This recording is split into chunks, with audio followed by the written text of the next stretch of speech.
영화를 위해서 한국사, 한국 사회, 신화를 다루는 게 아니라 신화를 위해 한국 사회 그리고 한국사를 위해서 영화를 다루기 때문에 줄거리나 중요한 내용을 말하는 데 있어서 그렇게 주저할 게 아니지요. 안 보는 삽니다 분들 입장에서는 영화 얘기를 다 해버리니까 읽으시면 안 되고요. 한국사를 바라보는데 좀 쉽게 접근할 수 없을까? 이런 분들은 분명히 읽어볼 가치가 있습니다. 예를 들어서 영화 궁녀의 경우 주인공이 누가 나오고 어떤 일을 겪는지 그 과정들이 설명되어 있죠. 그런데 더 중요한 건 그 궁녀라는 위치가 당시에 역사적 사실, 역사사차 사실입니다. 거기서 어떤 위치에 있었고, 어떻게 나누어져 있었고, 어떻게 될 수 있었고, 어떻게 생활했는가 부분을 자세하게 나온다는 말씀입니다. 궁녀가 등장하는 영화는 계속 나올 텐데, 그때마다, 뭔지 어디서 얘기는 들었는데 잘 모르겠어 이거보다는 간단하게 진짜 제대로 정리를 할 수 있는 좋은 시간이 되지 않을까 생각합니다.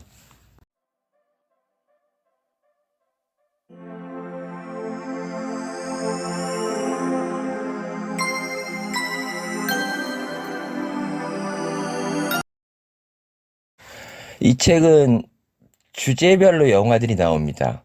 영화 한 편을 설명하는 게 아니라 어떤 내용을 쭉 써나가면서 그 내용에 어떤 영화들이 있다 이렇게 나오는 방식이죠.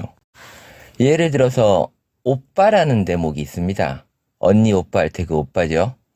그 오빠라고 하는 걸 한국 사회에서 어떻게 바라봤을까?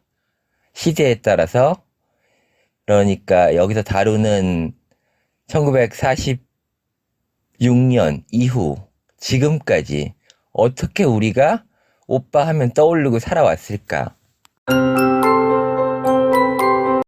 그래서 가령 5, 60년대 오빠를 다룬 영화에서의 모습, 7, 80년대, 2000년대, 그리고 가까운 2010년대, 거기 영화들이 배치되어 있는 것이죠.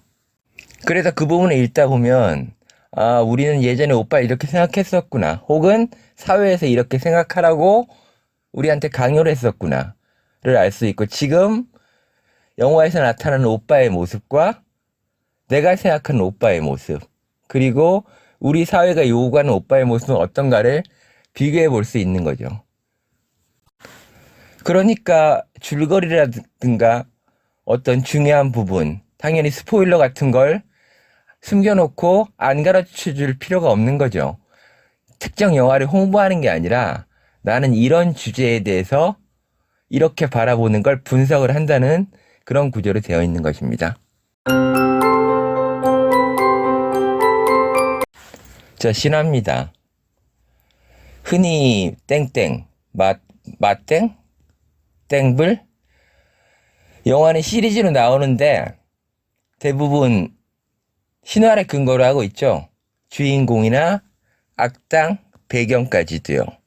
그런데 이분들이 1편부터 5편, 6편 나온다면 예전부터 순서를 쭉 맞춰주면 좋은데 그렇게 하질 않고 섞어버립니다.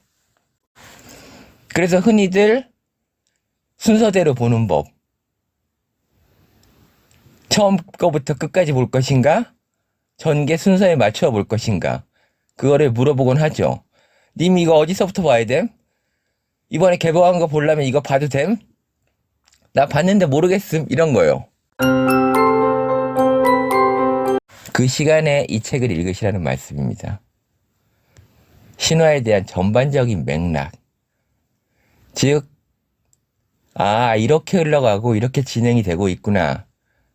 그런데 신화책에서 나오는 신화만 중점적으로 나온 게 아니라 영화하고 연결을 시켜주기 때문에 그걸 이용할 수 있다는 말씀입니다. 아, 실화는 이렇게 나와 있고, 영화에서 이렇게 활용을 했고, 영화 제작자들은 어떻게 진행을 해왔기 때문에 앞으로 나올 영화에서는 어떻게 이용이 될 수 있겠구나. 뭐 특정 브랜드를 말씀드리는 게 아니라 전반적인 추세를 파악할 수 있는 거죠. 마지막으로 이 책은 3번 나왔습니다.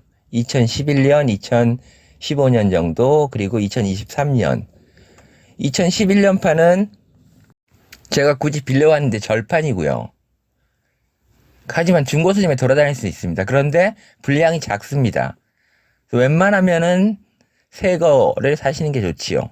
2023년에 새 책이 나왔는데 왜 굳이 2015년에 적어놨느냐? 그건 당연하게도 도서관에서는 2015년 책이 있기 때문입니다. 말씀드렸다시피 여기 채널은 제가 유튜브를 이해하려고 만든 겁니다. 아하, 이런 기능이 있구나.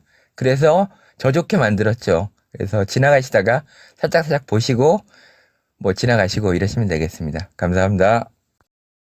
감사합니다.